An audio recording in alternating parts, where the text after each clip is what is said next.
Aujourd'hui, dans le Transatlantic Entrepreneur Podcast, j'ai le plaisir d'accueillir deux poids lourds de l'écosystème grenoblois, deux des trois cofondateurs de l'entreprise Waga Energy. Vous l'aurez deviné, il s'agit de Mathieu Lefebvre, directeur général du groupe, et Guénel Prince, CEO pour la filiale US de Waga Energy. Mathieu, Guénel, bienvenue dans le podcast. Merci d'être là aujourd'hui. Là, merci de nous recevoir. Avec plaisir. Et bien sûr, on salue aussi votre troisième cofondateur, Nicolas Paget, qui est aujourd'hui directeur général adjoint. Alors, pour ceux qui ne connaissent pas Waga Energy, c'est une véritable success story à la française qui s'implante, qui réussit aux États-Unis dans un secteur qui est à la fois complexe et stratégique. Et ils vont nous en parler. Donc, on va parler aussi de leur aventure américaine. C'est un peu le sujet du podcast. Comment ils ont gagné la confiance des grands acteurs, les défis qu'ils ont rencontrés et les différences culturelles qu'ils ont découvertes en travaillant avec les clients et peut-être les équipes américaines. Et bien sûr, on va aussi explorer comment ils trouvent leurs clients là-bas. Parce que réussir dans un nouveau marché, c'est avant tout de réussir à trouver les bons clients et à créer des bonnes connexions. Alors, je vous propose, on rentre dans le vif du sujet de votre expansion sur le marché américain. Quand est-ce que vous avez décidé de vous lancer aux États-Unis et qu'est-ce qui vous a convaincu que le marché américain valait l'investissement financier, en ressources, en temps, en énergie, tout ce que ça coûte d'aller sur le marché américain? Alors, Ganel, je te propose de au moins commencer sur cette première question. Il faut savoir que l'idée de Waga, l'idée de valoriser le gaz des installations de stockage des déchets, elle a émergé en 2007-2008 suite justement à un voyage aux États-Unis où le problème technique a été identifié, c'est-à-dire la pollution du gaz issu des installations de stockage de déchets par l'air. Et c'est au sein de Air Liquide, donc l'ancienne entreprise dans laquelle on était, qu'on nous avons commencé à développer le concept qui ensuite a permis la création de Waga Energy. Donc, encore une fois, l'identification du problème vient des États-Unis. Et ensuite, quand on a créé la boîte avec Nicolas et Guénaël, étant donné qu'on avait déjà fait les études de marché et qu'on avait donc une assez bonne connaissance de la profondeur du marché américain, on l'a vraiment créé pour ça, en quelque sorte.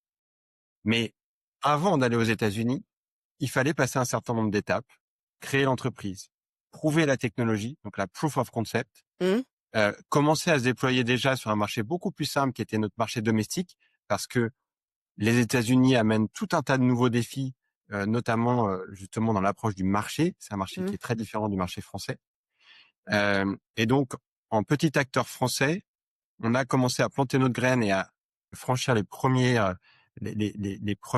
jalons de développement sur notre marché domestique. Et quand on s'est senti assez vite prêt à franchir l'étape, puisque c'était notre objectif, le marché américain. D'accord. Alors on a envoyé Guénel. Voilà. Et donc, il était envoyé pour ouvrir le marché là-bas, c'est ça? Oui, moi je suis allé ouvrir concrètement la filiale américaine. Alors au départ, initialement, on devait quand même partir à deux aux États-Unis. Mathieu et moi dans un premier temps, bon, il y avait certaines démarches à faire pour ouvrir la filiale américaine. En avance de phase par rapport à mon arrivée pour des problématiques d'obtention de visa. Enfin, le visa investisseur, il faut justifier d'un certain montant d'investissement aux États-Unis pour Oui. ensuite bénéficier d'un visa. Oui. Et puis commencer à participer à des salons, identifier des villes qui seraient intéressantes pour installer la filiale.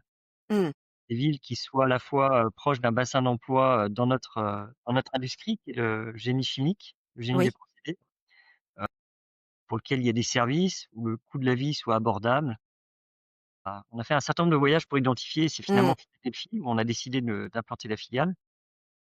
Et puis ensuite, il s'est agi de prospecter, enfin, dans un premier temps, adapter le produit au marché américain, parce que les décharges américaines sont 5, 10, 20, 30 fois plus grosses que des décharges françaises. On avait développé un produit, la Wagabox, pour des tailles de décharges plus petites, taille française, et donc il fallait faire l'adaptation sur le marché américain en taille, et puis pour satisfaire aux exigences réglementaires, comme la la air regulation ou voilà, un certain nombre d'exigences réglementaires qui nécessitaient l'adaptation du produit. D'accord, Oui, mais OK. peut-être Christine, pour compléter un peu, faut aussi comprendre à quel moment on est parti. Donc, on Ouais, a fait une première levée de fonds en 2015 pour OK, financer le pilote. Donc, on avait 3 investisseurs qui ont mis quelques millions. On a démarré donc en France le premier pilote en 2017, proof of concept, et oui, on avait plusieurs autres projets en cours de construction. On voulait donc développer ce marché américain. mmh, C'était un des objectifs initiaux de Waga. Et donc, on a fait une levée de fonds, une deuxième levée de fonds en 2019, où on a levé 10 millions d'euros d'accord, dédiés au développement international. On s'était dit à ce moment-là, en gros, si on veut réussir, il faut 3 millions, 3 personnes, 3 ans. Le premier, c'était Genaël, mais mmh, on avait quand même sécurisé à la fois déjà une activité en France et quelques millions qu'on était prêt en gros à perdre pour mmh, tenter l'aventure américaine. mmh, Voilà, on n'y est pas allé le premier jour non plus. On a créé la boîte début 2015. Genaël est parti aux États-Unis fin 2019 OK. après la deuxième levée de fonds qui était dédiée à ce développement international. Très intéressant, en fait. Donc, en fait, quand vous avez créé l'entreprise, alors même si vous l'avez créée en France pour commencer, en fait, ça, c'était vraiment pensé comme une étape vers le marché américain, mais vous saviez Je vais vous donner un chiffre tout simple. 98% de notre marché est en dehors des frontières françaises. C'est-à-dire que le marché est directement proportionnel à la population. La France, c'est 60 millions de personnes. 30% des déchets vont dans des sites de stockage. Aux États-Unis, il y a plus de 330 millions d'habitants qui mmh, produisent beaucoup de déchets. On compte plus de 2700 installations de stockage de déchets. Donc, c'est OK, pas du tout la même ampleur. C'est oui, vraiment le premier marché mondial. Et donc, si on veut déployer donc massivement notre technologie, notre innovation, le gaz renouvelable, c'était mmh. évidemment vraiment le marché ultra stratégique sur lequel il fallait qu'on réussisse. Ouais, ça vous avait permis en fait, de faire quelque chose qui est tout simplement impossible en France, de par la taille du marché, en fait, tout simplement. OK. Très bien. Donc ouais, ça c'est un bon point à avoir en tête justement, c'est quoi les objectifs de l'entreprise et est-ce qu'on a besoin d'aller aux États-Unis pour les atteindre? Parfois la réponse est oui, parfois non. Mais pour vous Euh, clairement c'était oui. alors c'est un très bon point et là je vais compléter un tout petit peu. Effectivement, quand on a créé la boîte avec Nico et Genaël, notre Hum? idée c'était l'impact. On voulait maximiser notre impact dans la Hum, lutte contre le changement climatique et la transition. oui, Donc on avait de toute façon l'idée d'être globaux parce que l'impact de la Wagabox, il est valable sur toutes les décharges du monde. oui, oui. Donc on ne voulait pas rester en France. C'est D'accord. clair. Oui, oui, parce pour avoir plus d'impact en fait. Oui. OK, très bien. Et du coup, donc là, quand vous arrivez aux États-Unis, quelles ont été vos premières étapes concrètes pour créer de la crédibilité, bâtir les relations, en fait, commencer à vous installer dans l'écosystème économique de votre secteur? Bon, il y a plusieurs thématiques. La première, ça a été de s'entourer d'avoir un expert local qui nous aide à faire toutes ces adaptations produits. Nous, Waga Energy, en fait, en arrivant dans ce marché américain, il fallait qu'on propose quelque chose d'autre, de plus disruptif, de différent de ce qui se faisait actuellement et la technologie qu'on a développée nous donne cet avantage concurrentiel. Mmh, oui, Par contre, il fallait que ce soit, quelque part, adoubé par un expert local et on a beaucoup travaillé avec un ex-expert d'Air Liquide qui avait bien repéré heu, les avantages technologiques de notre Wagabox. Il y a déjà la crédibilité technique et le fait qu'on soit français, je dirais, il y a pas d'a priori négatif sur une technologie étrangère parce que c'est un peu les marchés américains. Si on prend les voitures aujourd'hui, c'est les voitures japonaises, les voitures coréennes qui ont pris le dessus sur un certain nombre de catégories des voitures. Donc il y a pas d'a priori négatif. Donc ils sont plutôt assez ouverts à oui, cette, cette innovation technologique. mmh, Ensuite, qu'est-ce qu'on fait? On participe au salon, donc il y a un certain nombre de salons, enfin d'associations professionnelles qui promeuvent le gaz renouvelable. Donc on s'est inscrit dans ces associations, professionnelles, la RNG Coalition par exemple, qui vise à promouvoir, à développer, l'industrie, fédérer l'industrie, puis ensuite développer les usages mmh, et il faut faire ensuite le travail, commercial, besogneux, de répondre à des appels d'offres publics, oui, comprendre aussi où est-ce qu'on se situe d'un point de vue concurrentiel et donc la première personne qu'on a embauchée, c'était un business developer concrètement, un Américain qui puisse nous permettre de répondre à ces sollicitations commerciales. D'accord, OK, ouais. Une question là justement sur l'embauche du business developer donc américain. Est-ce qu'avant de l'embaucher, vous avez mis en place quelqu'un de l'équipe française pour développer les affaires ou non, vous êtes parti direct, vous avez dit on a besoin d'un business developer, on va commencer tout de suite par un Américain? En fait, il y avait une stratégie dans l'actionnariat de Waga Energy, il y a Air Liquide. Air Liquide, Oui, un gros groupe qui est bien implanté aux États-Unis oui. et qui était intéressé par la technologie qu'on avait développée.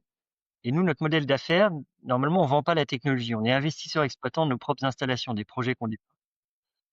Et donc, on vend pas cette brique technologique. On a accepté de faire une entorse à notre modèle d'affaires en vendant cette brique technologie aux États-Unis pour avoir un acteur mondial qui nous donne accès qui référence cette technologie. OK, oui. Ça, en fait, cette vente-là, elle a été initiée en France. Et puis, quand on est parti aux États-Unis, il y avait ce projet à exécuter. On a D'accord. fait une deuxième vente. Et ensuite, sur la partie, parce que c'est intéressant, je suis quand même arrivé aux États-Unis en octobre 2019. Février 2020, lockdown, tout est Ouais, fermé, les enfants qui reviennent à la maison et on peut oui, plus se déplacer aux États-Unis. Et au oui. départ, Ni en Europe. Ni en C'est-à-dire que Europe. moi, j'étais Oui. censé aider Genaël à développer l'activité et en fait, les frontières étaient fermées. Donc, il était abandonné tout seul, enfin pas abandonné, ouais, mais il était tout seul là-bas avec cette responsabilité. on avait une stratégie Oui. en plusieurs étapes. On avait même commencé à faire un partenariat avec un développeur local qui nous donne accès au marché parce qu'on savait bien que d'un point de vue commercial, ça ne marcherait pas. Et en fait, cette super stratégie, Mathieu n'a pas pu venir aux États-Unis. C'est un peu au-delà de sa casquette de directeur général global. C'est un peu le super développeur de la boîte. Moi, je suis pas du tout un développeur dans l'âme. Moi, j'ai apporté mes compétences techniques dans l'aventure. Donc en fait, cette stratégie, poum, s'est écroulée. Mathieu pouvait plus venir. Le développeur, ça a fait long feu. En fait, on n'a pas réussi à s'entendre pour développer des projets conjointement.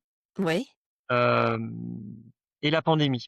Et là, il faut s'accrocher un peu à la vision long terme qu'on a de notre métier et se dire, bon, va falloir plus de résilience. Le marché, il va pas s'envoler. La problématique du gaz de décharge et de la pollution associée ne va pas s'envoler non plus. Mmh. Et un autre avantage. Et, et je rajouterais donc, tu as parlé donc du business developer, de Jason. C'est vrai que recruter un Américain du cru qui connaît l'industrie et qui est fondamentalement américain, ça nous a permis aussi, et ça a permis à Genaël de s'acculturer, c'est-à-dire de comprendre. Voilà. Et ce qui était très important pour nous, c'était de voir si notre thèse, Mmh. notre histoire pouvait résonner dans l'esprit d'un Américain. Mmh. Et Jason est toujours là aujourd'hui, hyper engagé et complètement accroché à l'aventure, parce que vous savez que Super. un Américain les Américains sont assez comment dire, il n'y a pas forcément une grande fidélité à Complètement, l'entreprise. oui, C'est-à-dire que oui. s'ils trouvent une offre un petit peu meilleure juste à côté, ils vont pas hésiter à Il va. changer. Oui. Dans notre métier, on s'inscrit forcément dans le temps parce qu'on développe des expertises complexes, des expertises de Mmh. haut niveau. Il faut devenir expert pour pouvoir réussir. Et le pire, ça serait qu'au bout de 2-3 ans, les gens qui sont devenus experts aillent vendre leurs compétences à côté. Mmh. Et donc, Complètement. avoir ce développeur qui s'accroche, qui apprécie l'aventure et qui a envie de Oui. s'engager dans le temps, c'était intéressant. Et il Très nous a bien. fait part de l'immense gap culturel Oui. qui a ses réflexions, ses remarques entre des Européens et des Français. Oui. Je pense que c'est une des meilleures choses, des toutes premières actions que Oui. Genaël a fait, c'est trouver Jason, Oui. accoucher de Jason et l'engager complètement dans notre aventure pour que lui-même l'adapte à la culture américaine, en fait. Complètement. En fait, d'avoir cette personne qui sert vraiment d'intermédiaire entre, Mmh. je dirais, l'entreprise et les équipes françaises et peut-être la vision et la façon de parler de ce que vous faites qui est français, et c'est normal parce que vous êtes français, l'entreprise a été créée en France, et d'avoir quelqu'un qui est capable justement de traduire tout ça culturellement, j'ai envie de dire, pas traduire les mots, mais de pouvoir vraiment l'adapter pour les attentes des clients américains et du marché américain et comment on parle de l'activité, des bénéfices, etc., d'une façon qui va résonner chez vos clients que vous visez là-bas.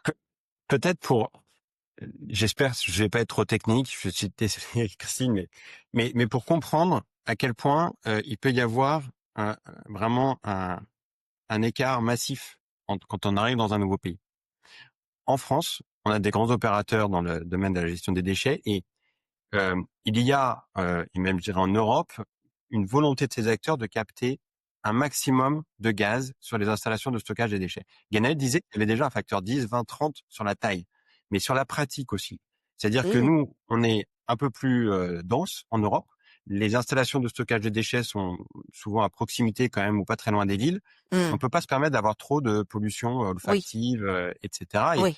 je dirais l'engagement environnemental est assez fort en Europe, donc il y a des régulations pour éviter les émissions. Et donc, les opérateurs de décharge exploitent d'une certaine manière, on va dire, des pratiques pour leur réseau de dégazage, où ils essayent d'aspirer un maximum de gaz, quitte à avoir de l'air à l'intérieur du gaz. Et ça favorise, enfin, c'est justement pour cela qu'on a développé notre rupture technologique. Aux États-Unis, un exploitant qui exploite sa décharge de la même manière est considéré comme un mauvais exploitant. D'accord, voilà, ok. Super, c'est super exemple, oui. Alors que c'est pas du tout vrai. C'est-à-dire qu'au contraire, la manière dont ils exploitent aujourd'hui une partie des opérateurs, en tout cas leur site, induit d'énormes émissions de méthane à l'atmosphère. Et pourquoi? Parce qu'ils n'ont pas notre technologie. Donc, les gens qui ont développé le marché avant nous, sans notre technologie, ont fait passer des messages, je dirais, ont développé un marché selon d'autres critères que les nôtres. Oui. Et donc, nous, on arrive, petits Européens, avec une nouvelle thèse, grâce à une rupture technologique. Eh ben, c'est difficile de transformer ce qui a été dit et répété pendant des années par l'industrie aux clients. Donc, vous voyez le chemin qu'il faut faire pour progressivement changer les pratiques dans une industrie qui est en plus très conservatrice. Donc en fait, oui, ça, c'est super intéressant parce que vous avez les bonnes pratiques, vous arrivez et vous savez que c'est des bonnes pratiques, vous arrivez sur un marché où vos bonnes pratiques sont considérées comme des mauvaises pratiques, alors que c'est pas le cas. Donc il y a vraiment un travail d'éducation du marché et de lutter contre des idées reçues qui devait être énorme en fait. Et puis Ganel complétera, mais en fait, il y a aussi des barrières à l'entrée dont il faut avoir conscience. Quand on répond à un appel d'offres public, souvent dans les appels d'offres publics, pour se protéger, c'est une mesure de protectionnisme, il faut avoir des références sur le sol américain. Oui. Mais c'est l'œuf et la poule. C'est ça, oui.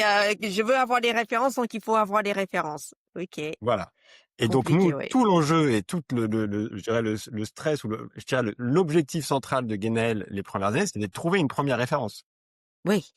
Et du coup, justement, comment ça s'est passé quand vous avez réussi à gagner la confiance d'un acteur ou d'un client américain pour avoir cette première référence? Comment ça s'est passé? Voilà. Il y a peut-être 2 moments clés. En fait, il y a eu deux étapes en fonction du type d'acteur.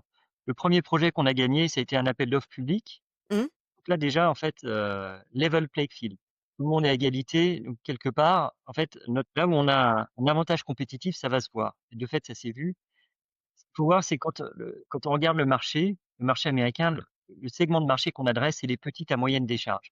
Pas les très, très grosses décharges.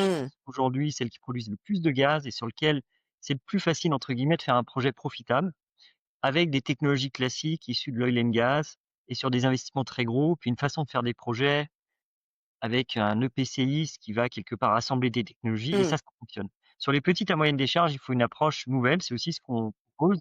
Une approche, en fait, l'usine à gaz est un produit qu'on duplique, sur lequel on a pu faire des économies d'échelle en reproduisant cette Wagabox encore et encore. On a eu une approche complètement intégrée de notre métier.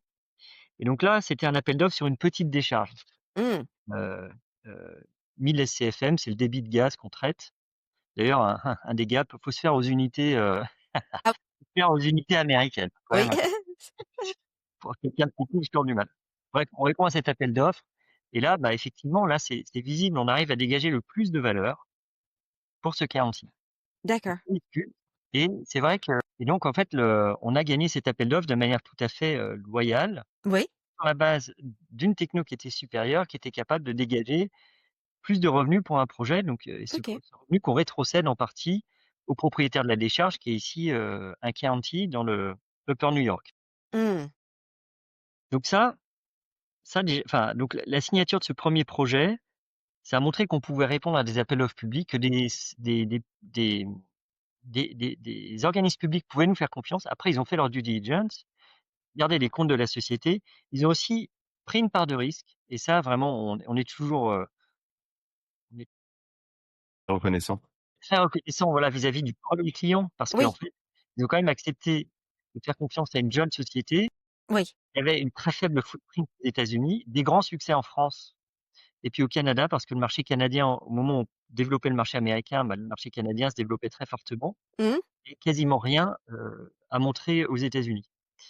Mais ils ont eu confiance, on leur a donné confiance, ils n'ont pas fait confiance de manière naïve, ils ont fait leur due diligence et on a délivré le projet en temps et en heure et c'est un projet qui fonctionne très, très bien. Donc ça, c'était un premier première étape et la deuxième, c'est quand on a pu signer avec un acteur privé de taille importante, un acteur D'accord. régional dans le domaine du déchet. Là, c'est Casella, un acteur Mmh. qui est dans le nord-est Mmh.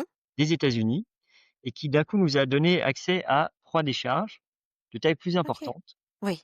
d'un coup et là pareil, d'avoir pu générer la confiance auprès d'un acteur privé, Mmh. ces acteurs sont très demandés, il y a beaucoup de compétition dans notre domaine. Ça a été un autre moment, clé dans le développement de Waga, quand on a pu signer avec un gros privé qui d'un coup et derrière ce gros privé, il est, prescripteur aussi parce qu'en fait il a fait Mmh. diligence et il devient quelque part prescripteur de la solution Waga en Oui. OK, bravo, c'est donc ça il y avait un travail en fait. Est-ce que vous avez réussi à identifier dans pour ce premier client, ce qui les a, encouragés à vous faire confiance? Vous avez pu identifier ça ou pas? Oui, je pense que je peux reprendre un peu. Donc, c'est le fruit quand même quasiment d'un an et demi de développement. Ils ont été identifiés assez tôt par notre développeur. On avait donc un petit peu musclé l'équipe de développement à ce moment-là, puisque donc Oui. Steuben était signé. Et c'est pas le fruit du hasard. C'est-à-dire que là encore, c'est un acteur local, donc indépendant, qui a vraiment fait un travail approfondi de due diligence et qui avait déjà eu des expériences, on va dire malheureuses, avec d'autres développeurs. Donc c'était pas quelqu'un qui était pas éduqué sur le sujet. C'est quelqu'un qui pensait que c'était la bonne solution, mais qui l'avait pas encore trouvé sur le marché à 2 reprises. Mmh. Sur 2 projets, ils avaient des échecs. Et donc, notre discours commercial a résonné chez eux. En fait, on répondait effectivement aux défis auxquels ils avaient fait face dans le succès des développements des projets passés. Ils se sont pas arrêtés aux paroles, ils sont Mmh. venus visiter les installations, ils ont parlé à nos clients existants en Europe. Donc tous les Américains ne sont pas capables de traverser l'Atlantique, hein, faut vraiment le Oui. savoir. Oui. C'est même assez rare ceux qui sont capables de se dire Oui. il y a des références valables en dehors des États-Unis. Mmh. Et finalement, on est rentré petit à petit en étant extrêmement sérieux sur notre processus de développement, en montrant qu'on travaillait de manière très rigoureuse, donc en créant de la confiance. Première réunion à l'automne, ensuite une deuxième réunion au printemps, et en mai 2022, Mmh. 2022 ou 23, Mmh. je me souviens, on était avec Genaël et Tanguy, notre développeur, et Oui. on s'est serré la main en se regardant dans les yeux avec les patrons de cette boîte. Mmh. Ils ont dit on partira avec vous. Donc, vous disiez à quel moment on a senti la Bien. confiance des clients là. Et encore une fois, c'était le fruit d'une année et demie de travail, de développement, où ils se sont dit là, on a Mmh. un acteur sérieux qui peut potentiellement répondre à notre besoin. OK. Et nous, c'était un énorme, comme l'a dit Guénel, c'est énorme les projets qu'ils nous ont donnés. Ça a été Oui. vraiment un coup d'accélérateur énorme pour notre déploiement américain. D'accord. OK, ouais, c'est intéressant. Donc en fait, il y avait vraiment tout un process, parce que souvent on entend, je dirais la réputation, ouais, les Américains, ils vont signer vite, ils prennent vite une décision, et cetera. Et en fait, non, pas tout le temps et peut-être aussi selon l'industrie et le secteur Oui, et l'activité nous, aussi. on leur Oui, demande de se marier pendant 20 ans. Donc, on peut pas non plus attendre une décision en quelques jours. C'est quand même oui, un processus où il faut avoir confiance. oui. OK. Non, donc et là, vous avez su justement vous adapter pour avoir cette confiance. Alors justement, quand vous allez démarcher un client américain, un client potentiel, qu'est-ce que vous avez vu qui fonctionne, différemment par rapport à ce que vous avez vu en France, par exemple? Alors, je vais peut-être juste faire le lien et puis compléter par rapport au point précédent et puis Guénaël, parce que tu es beaucoup plus local, mais tout à l'heure, j'expliquais que Guénaël a pu partir parce qu'on avait fait une deuxième levée de fonds de 10 millions. Au moment où on signe avec Casella, on est rentré en bourse 18 mois plus tôt. OK. Et ça, c'est très important. Parce qu'en fait, être une société sur le marché Euronext, avec toute la transparence que ça signifie, ça nous met dans une autre orbite. On est considéré différemment, en fait. Parce que très grande transparence sur nos comptes, publication, engagement sur le long terme, on devient un acteur beaucoup plus crédible aux yeux des Américains. D'accord. OK, Et ouais. la société américaine est extrêmement financiarisée. L'argent est roi. Tout.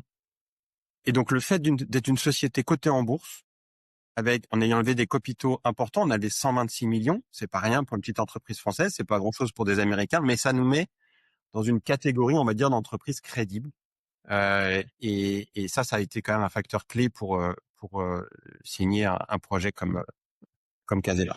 D'accord, OK, ouais. Donc, vraiment d'avoir, tous ces preuves, ces marqueurs de crédibilité, d'être en bourse, tout était transparent, ouais. On ne s'est pas arrêté aux États-Unis, c'est-à-dire que c'est un contexte global. L'activité continue à se développer en France, en Europe, au Canada. On a continué à franchir des étapes en termes de maturité de l'entreprise. D'accord, OK. Si je peux compléter, c'est vrai qu'il y a d'autres choses qui sont en jeu. Donc il y a effectivement, de toute façon, si on n'a pas la bonne techno, on n'existe pas sur le marché. La crédibilité de la société. Moi, il y a 2 autres choses qui sont intéressantes. Il y a l'a priori positif, le fait qu'on soit étranger, c'est pas un problème a priori. Mmh. Le deuxième qui vient de m'échapper, ça va me revenir. Ça va revenir, oui. Ouais, ouais. Mmh. Peut-être sur le sujet des différences de culture, et là où on est aussi ravi de pouvoir se développer les États-Unis, il faut comprendre que c'est vraiment les rois du business. Mmh, ouais, L'argent est clé, oui. mais ils ont une appétence au business beaucoup plus Mmh. forte que ce qu'on peut croiser dans d'autres régions, dans d'autres cultures. D'accord. Quand on sait faire du business aux États-Unis, on est quand même bien parti pour pouvoir faire du business partout parce que Ailleurs. le niveau attendu est très supérieur au niveau moyen qu'on trouve dans d'autres endroits. On fait D'accord, du oui. Mmh. business dès le jardin d'enfants aux États-Unis. Oui, complètement. Mais nous, on a toujours, on est parti pour vendre des trucs dès l'âge de 5 ans, je crois. Voilà, ce qui est pas du tout notre. Moi, dans mon quartier, C'est ça, oui. régulièrement et avec des enfants de 5 ans. Non, oui, l'autre chose que je voulais Oui, dire, c'est oui. après, il faut délivrer. C'est-à-dire qu'en fait, il y a un moment où il y a un acte de vente, mais en fait, là où il faut pas se rater, c'est dans l'exécution. Mmh. On serait pas là si on n'avait pas réussi à délivrer. En fait, et ouais, et voilà, l'autre point aussi que je voulais dire, c'était la présence du fondateur. Enfin, cette génération de la confiance. Le fait, en fait, que moi, je pars avec ma famille, bon, il y avait la prise de risque puisque quand je suis Mmh. parti, c'était pas une société, introduite en bourse. On avait levé, quelques millions qui permettaient de faire les développements, internationaux, mais qui étaient quand même cooptés par le marché du Canada qui tirait assez fort. Donc c'était pas gagné.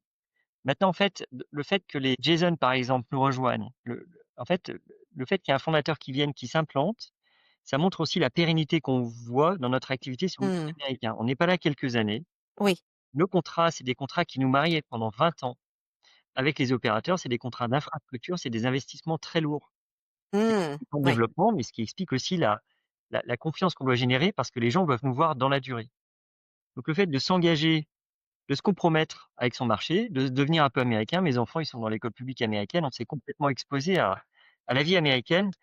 C'était une condition, importante parce qu'en retour, en fait, les gens Mmh. voient qu'on n'est pas là juste pour 1 ou 2 ans lancer quelque Oui. chose parce que le marché est attractif. Non, on est là et derrière on délivre et le fait de délivrer, Mmh. d'exécuter les projets en temps et en heure, de en fait, de délivrer les performances qu'on a dit qu'on délivrerait, Oui. extrêmement important et Oui. là, en fait, une fois qu'on a pu délivrer, montrer les premières unités, faire venir des gens, ça a été encore complètement différent parce qu'il y a peut-être un a priori positif Mmh. sur une technologie étrangère, mais il y a plein de sociétés étrangères qui sont venues aux États-Unis, qui se sont cassées la figure, qui ont Mmh. monts et merveilles, mais qui n'ont pas été capables de suivre. Oui. Oui. Donc voilà, le fait dans un des facteurs clés de succès, je pense, d'une société qui s'expatrie aux États-Unis, l'engagement qu'on a dans son marché, Oui. le degré de compromission quelque part qu'on peut avoir vis-à-vis de son marché.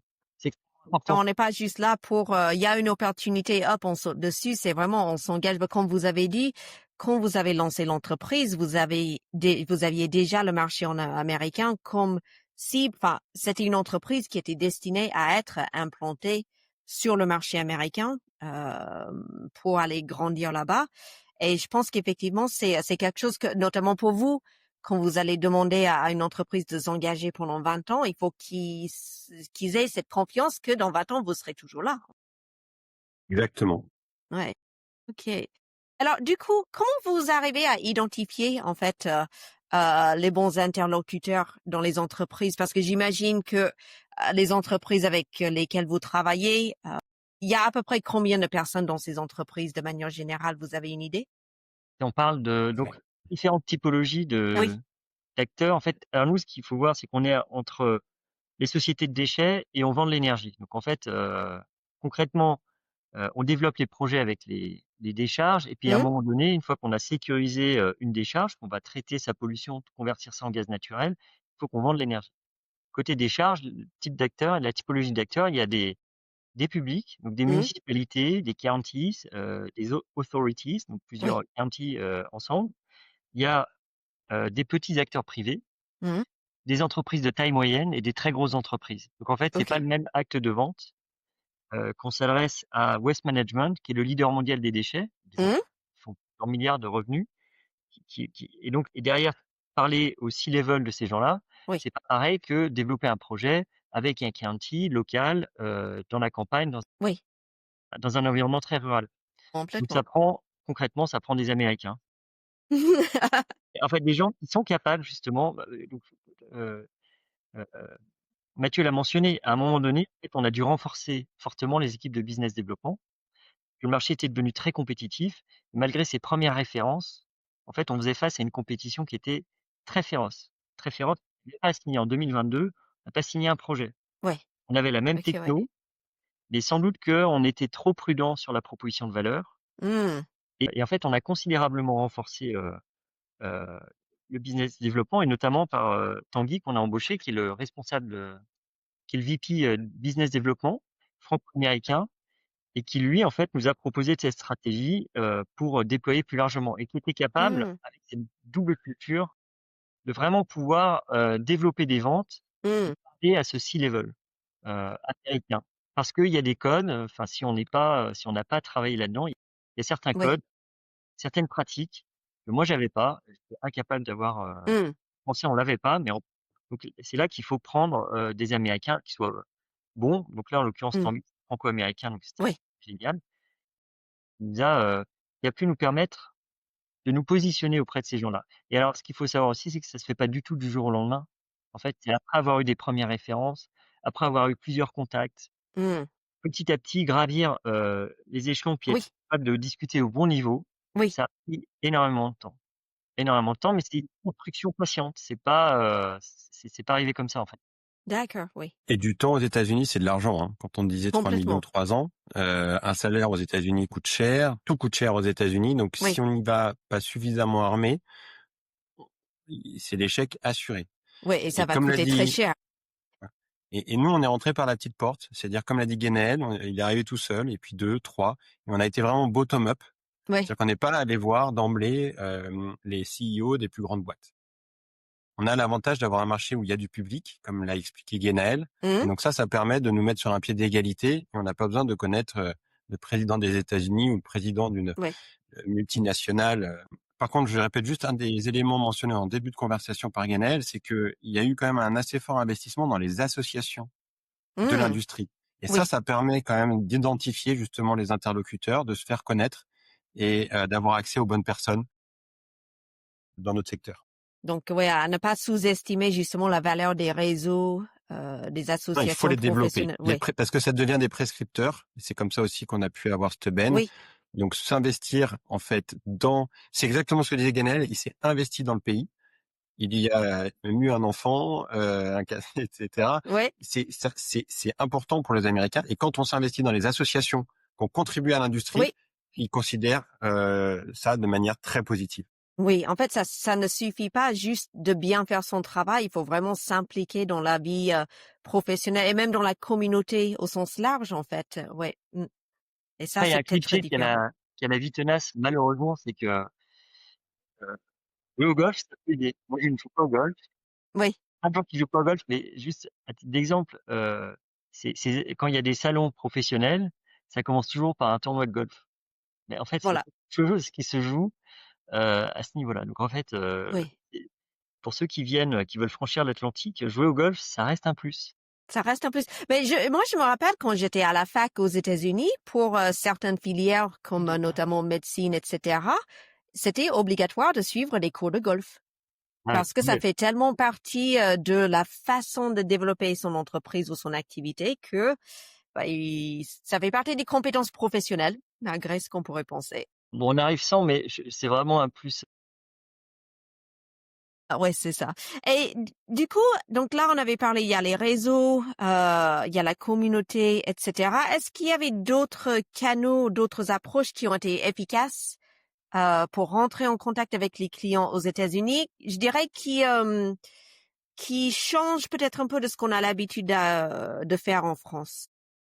Bah, alors en fait, nous, non, c'est marrant, c'est que, bah, je vais dire ce que je vais dire, ça va paraître une évidence. Mais en fait, c'est tellement une évidence qu'il y a plein de nos compétiteurs qui le faisaient pas. Oui. C'est que nous, on est à l'interface entre les déchets et l'énergie. Et tous nos compétiteurs étaient sur les associations liées à l'énergie, gaz renouvelable, etc. Personne n'était dans le domaine, dans le déchet. Donc, quand on a Mm. commencé à exposer dans des conférences du déchet, il y avait personne. Quand on allait aux chapters locaux Oui. de ces associations, où en fait, c'est quelques landfills qui sont ensemble, qui veulent partager leurs bonnes pratiques, qui veulent discuter de Mm. du réseau de gaz, etc. Il y avait personne. Et ça, Tanguy l'avait très bien identifié Oui. en disant: «Non mais en fait, moi je veux participer à ces SWANA». SWANA, Solid Waste, North America Association. Mm. Et beh, en fait, donc pas se tromper d'association parce que là, on a pu réseauter et en fait et sur l'aspect communautaire, c'est quelque chose que j'ai découvert aux États-Unis. On vient en France, on est un pays social, donc nous, l'organisme, qui fait les œuvres sociales, c'est l'État quelque part. Il y a Oui. des associations, mais c'est l'État. Ici, il y a pas ça.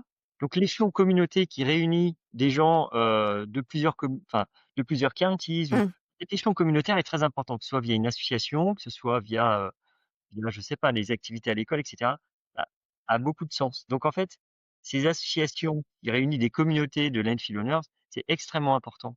Extrêmement important. Il y a un beaucoup de liens de confiance qu'on peut tisser Mm. et qui sont, et nous, en fait, il y a beaucoup de démarchage, enfin, de démarchage commercial, de discussions où on peut Oui. présenter une solution, où on a pu faire grandir avec la confiance avec des gens qui étaient dans ces associations-là, locales. Oui. Donc en fait, c'est beaucoup en dehors du contexte strictement professionnel où vous allez pouvoir vraiment développer les relations professionnelles et commerciales. Bah, c'était professionnel, mais c'était l'industrie du déchet et Oui. après, quand on voit la taille des États-Unis, la complexité, c'est qu'il y en a énormément, en fait. Chaque État. Chaque Voilà, État est comme un pays en fait. exactement. Mm. Ouais. Et justement, dans toutes ces discussions et ces rencontres, est-ce que vous avez remarqué des différences dans les attentes ou les critères de décision des clients, de vos clients américains par rapport à vos clients que vous avez en France ou en Europe? Bah, je vais là encore mettre les pieds dans le plat et c'est même si ça peut paraître une évidence quand on est américain, ça l'est pas dans d'autres Oui. pays.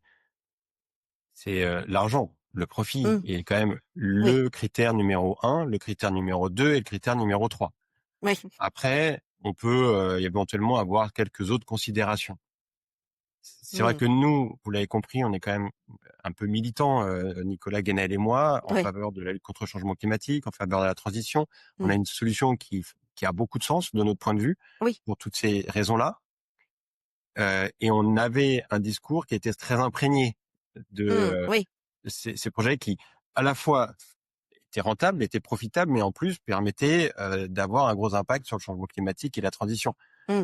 La réalité, c'est qu'il fallait vraiment qu'on déplace le curseur de manière très forte Oui. vers le profit.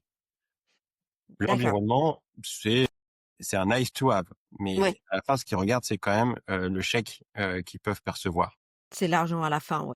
C'est ce on appelle en anglais the bottom line, en fait. Donc, même si on peut parler des arguments écologiques, environnementaux, etc., c'est bien, comme tu as dit, c'est un nice to have, mais ce qui est vraiment le plus important, c'est l'argent.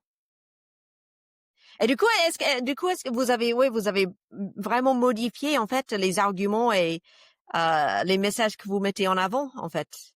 La manière de présenter les offres, la proposition de valeur, on a beaucoup, beaucoup progressé Mmh? dans notre démarche commerciale grâce à nos Américains. D'accord, oui. Tanguy, son équipe, parce qu'ils ont encore une fois une expertise en termes de business développement qui est assez unique, hein, Mmh. qu'on retrouve nulle part ailleurs. Mmh. Ouais, non, ça, c'est vraiment une chance que vous avez, d'avoir un profil comme ça, ouais. Après, ce qui est intéressant sur le marché américain, c'est que, Mathieu le disait, c'est un marché qui est plus exigeant, Mmh.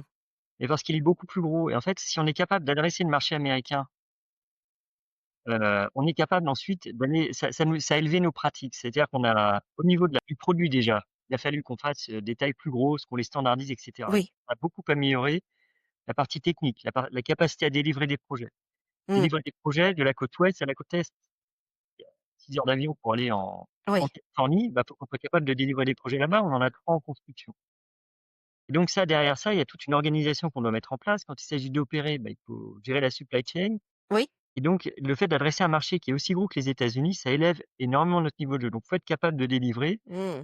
faut être capable de structurer. Mais aujourd'hui, en fait, on a structuré la société pour être capable justement de livrer ces projets aux États-Unis. Donc, on s'appuie sur un peu des centres d'excellence. La France pour la partie ingénierie R&D, Oui. le Canada qui fait une grosse partie des fabrications, Mmh.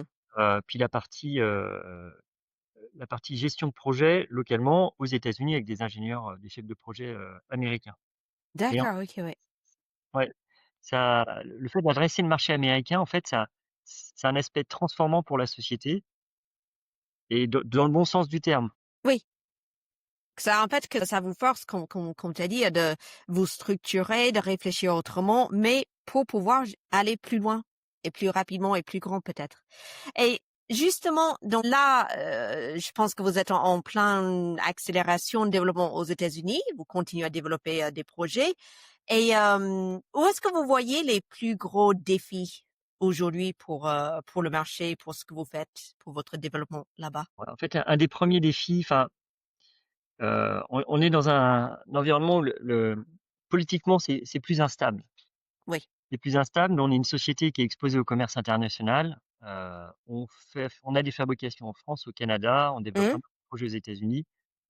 On est quand même impacté par des droits de douane. Alors, en fait, qu'il y ait des droits de douane, très bien. Nous, ce qu'on veut juste, c'est de la stabilité. Oui, Toutes les semaines, ça changeait, c'était compliqué. Nous, oui. industriels, on s'inscrit dans le temps long. En fait, des fabrications, ça s'organise. Mmh. En fait, avoir une forme de stabilité. Où est-ce qu'on doit investir dans ces capacités de fabrication dans un cadre réglementaire donné. Oui. Donc ça, il y a quand même un environnement politique qui est plus sensible. Il y a un deuxième facteur, on développe une énergie renouvelable euh, et le fait qu'elle soit renouvelable, elle est bas carbone. Aujourd'hui, aux États-Unis, le fait que ce soit bas carbone, c'est pas valorisé. Ça l'était pas hier, mais on voyait l'émergence d'un marché Mmh. propriétaire où des corporations veulent acheter notre molécule.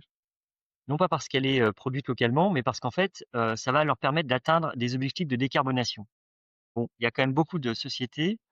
En fait, il y a eu un mouvement de pression des fonds pour que ces grandes corporations affichent des objectifs de décarbonation.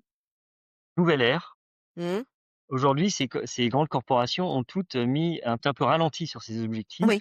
C'est plus la priorité. Et donc, bah, c'est un marché qui met plus de temps à se développer. Il y a quand même des gens qui ont pas ralenti sur leurs objectifs de décarbonation, mais ce marché-là. Donc en fait, il reste qu'on produit une molécule, un biofuel. Et par exemple, ça, dans le contexte actuel, ça reste quand même l'administration le soutient, la production de biofuel qui permet à des agriculteurs en fait d'avoir une source de revenus parce qu'ils vont produire de l'éthanol, des biodiesels. Ça, c'est soutenu par l'administration américaine. Et le gaz naturel renouvelable est un biofuel. Donc on garde cette thématique-là. Mais Oui. c'est vrai que la partie, les objectifs de décarbonation, ce qui nous motive, Oui. ça qu'on développe ces projets, c'est pour Oui. décarboner le gaz naturel. Ça, c'est un peu ralenti. Bon, pour combien de temps? On se donne Mmh. sans doute 2 ans, en fait, 2 ans où en fait, voilà, la partie vente de gaz naturel renouvelable va être un petit peu plus, challenging. On y Oui. arrive, mais donc voilà, en fait, D'accord. un peu les des de challenges qu'on peut voir, heu, le développement, à notre développement, je dirais, aux États-Unis, ouais. Aujourd'hui, oui, oui. Bon, on va espérer que justement le sujet de décarboner, ça va revenir, comme un sujet, prioritaire, Et ça à reviendra l'avenir. forcément. En fait, je veux dire, on peut pas, en fait, on peut le fait de fermer les yeux dessus, ça enlève pas le problème du tout. Et Voilà, ça va pas les disparaître juste parce qu'on le regarde pas. et voilà, et les investissements qu'on fait maintenant, en fait, c'est sur 20 ans. Donc en fait, on va produire de l'énergie renouvelable pendant 20 ans. Donc c'est les décisions qu'il faut prendre maintenant. Voilà. D'accord, donc ouais, donc là, on est sur, ouais, futur assez long. Ça, si on regarde un peu dans le passé, par contre, donc là, ça vous êtes, aux États-Unis depuis plusieurs années déjà, mais avec le recul, qu'est-ce que vous auriez aimé avoir comme soutien ou comme ressources que vous avez peut-être pas eu? Peut-être que vous avez eu tout ce qu'il fallait, hein, mais peut-être pour gagner du temps, peut-être pour mieux comprendre, les adaptations et les différences, ou pour juste, peut-être mieux le développer? Alors, moi, je dirais quand même que, comme on dit, qui va piano va sano. Mmh? On a, on n'a vraiment pas pris le chemin le plus facile, on a pris le plus difficile. Mais d'un autre côté, euh, ça nous a permis de créer une entreprise qui est assez résiliente et qui va pouvoir croître de manière durable et forte, en fait. C'est-à-dire quand on construit une bulle trop rapidement sans avoir vraiment compris les fondamentaux, Mmh. la bulle peut exploser. Donc c'est dur, ça prend du temps, c'est un Mmh. engagement considérable, mais je pense que la position de Waga aujourd'hui est très solide et pérenne. Mmh.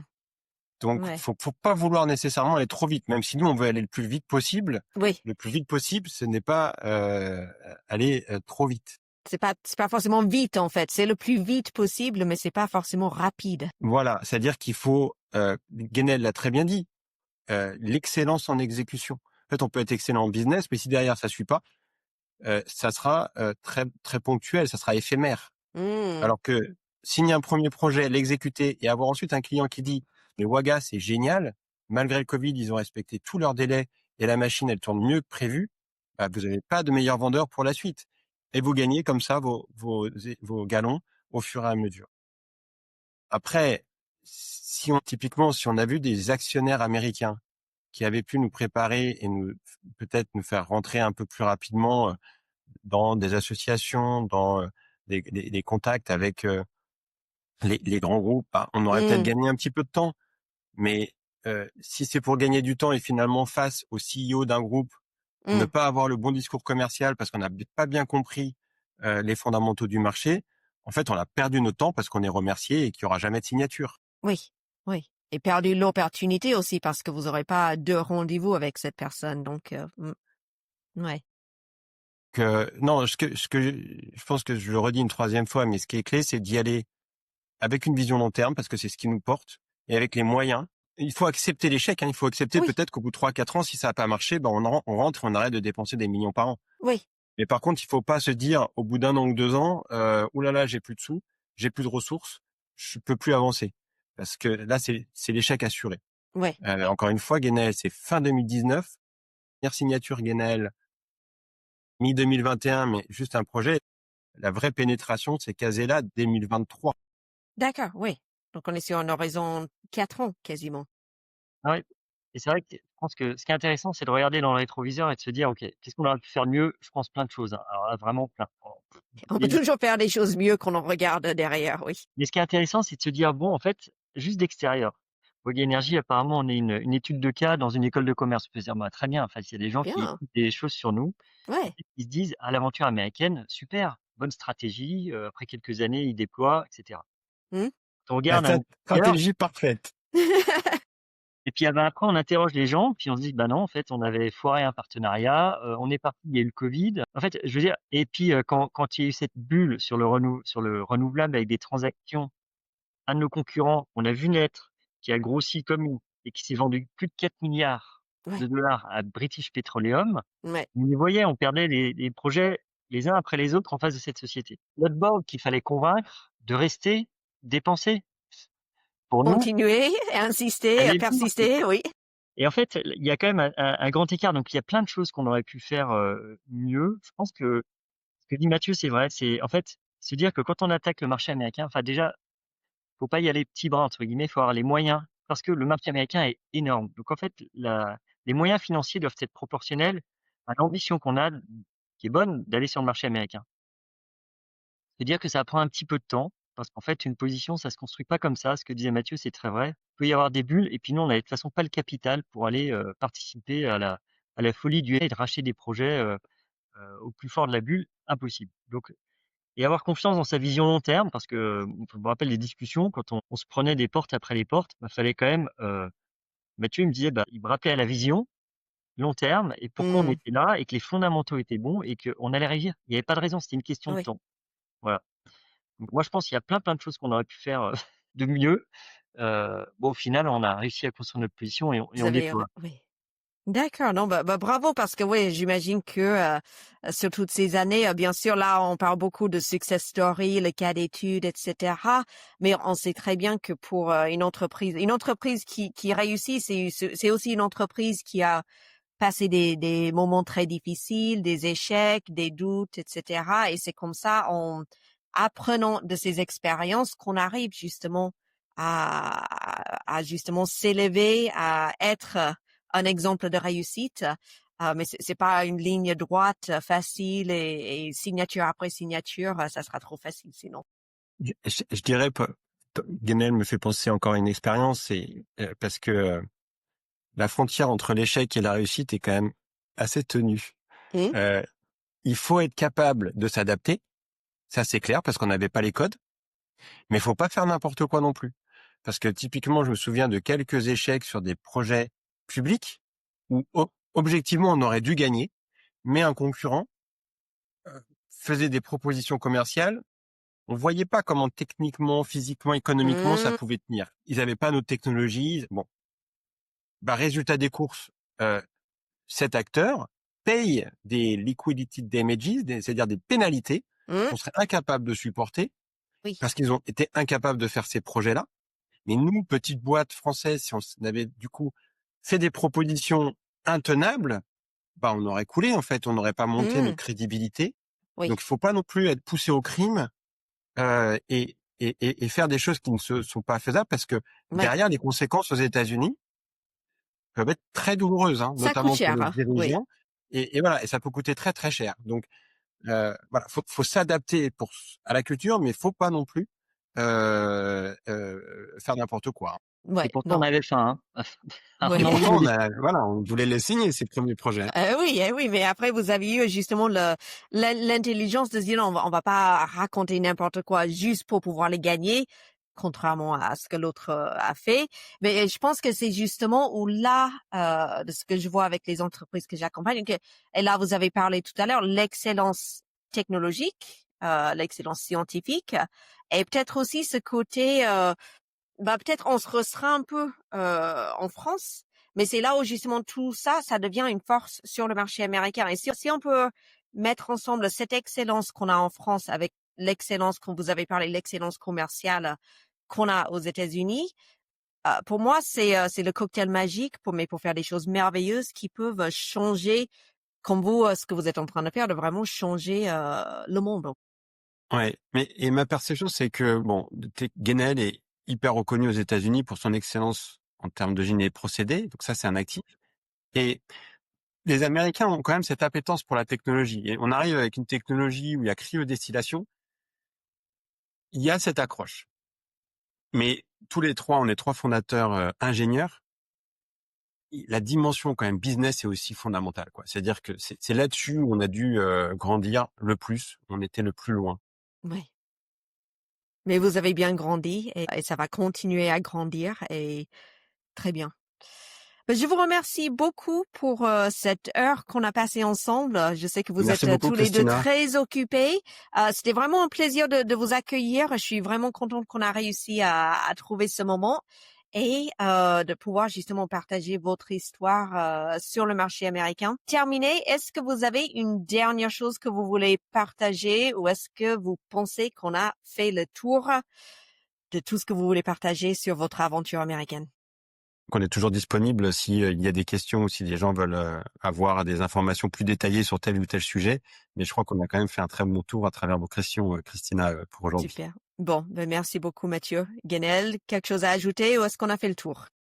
Non, non, on a fait le tour. Enfin, c'est vrai qu'on a moins parlé des aspects personnels, mais c'est c'est un pays fascinant. Enfin, moi, ça fait 6 ans que j'y suis. J'ai l'impression de commencer à comprendre 2, 3 choses. Des poncifs aussi, des visions qu'on a des États-Unis depuis la France, qui un peu s'effondrent, on comprend mieux. Enfin, je trouve que c'est un marché fascinant, c'est un pays fascinant. Politiquement, c'est pas toujours, voilà, ça peut être un peu plus dur, mais ça enlève pas l'engagement qu'on a vis-à-vis de ce marché, puis en fait l'expérience unique que c'est pour nous fait d'être exposé à ce pays-là. Merci beaucoup et je vous remercie encore. Je vous souhaite une bonne Excellent. journée, une bonne continuation et à très bientôt. Ouais, merci.